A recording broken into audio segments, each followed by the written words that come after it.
এক যুবক যখন ক্যান খুলল, হঠাৎই পানীয় ছিটকে গিয়ে এক নারী সিইওর গায়ে পড়ল।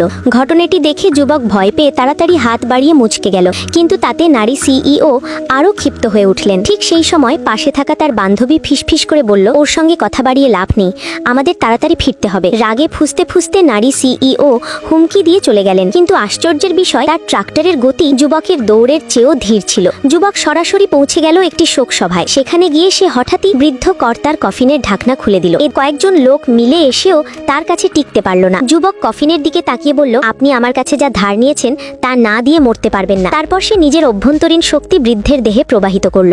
পরিবারের প্রধান তাকে ভণ্ডামির অভিযোগে থামাতে চাইছিলেন, কিন্তু ঠিক তখনই মৃত ঘোষিত বৃদ্ধ হঠাৎ লাঠি দিয়ে তাকে আঘাত করলেন। সবাই আতঙ্কে হাঁটু গেড়ে বসে পড়ল। যুবক আবার চিকিৎসা শুরু করল, আর আশ্চর্যজনকভাবে 7 দিন আগে মৃত ঘোষিত বৃদ্ধ হঠাৎ উঠে বসলেন। সবাই কৃতজ্ঞতা জানাতে চাইলে যুবক একটি আংটি বের করে বলল সে আসলে নিজের পাওনা নিতে এসেছে। বৃদ্ধ আংটিটি দেখে বিস্মিত হলেন। এটি ছিল 9টি শক্তির আংটির একটি, যার প্রতিটি আলাদা ক্ষমতার প্রতীক। যুবকের গুরু এগুলো ধার দিয়েছিলেন, আর সে সেগুলো ফেরত নিতে নেমেছে। কিন্তু বৃদ্ধ সঙ্গে সঙ্গে আংটি ফেরত দিলেন না। তিনি শর্ত দিলেন যুবককে তার নাতনিকে বিয়ে করতে হবে। যুবক ভাবল নাতনি নিশ্চয়ই খুব সাধারণ চেহারা, কিন্তু অবাক হয়ে দেখল সে সেই নারী সিইও যার গায়ে আগে পানীয় ছিটিয়েছিল। নানা ঘটনার পর তাদের বিয়ে হলো। বিয়ের পর যুবক আংটি চাইলে নারী সিইও তাকে তাড়িয়ে দিতে চাইলেন। তিনি এক ধনী যুবকের সাহায্যে তাকে একটি জিমে ডেকে পাঠালেন, যাতে তাকে শিক্ষা দেওয়া যায়, কিন্তু ফল হলো উল্টো। কয়েক চালেই যুবক প্রতিপক্ষকে পরাস্ত করল।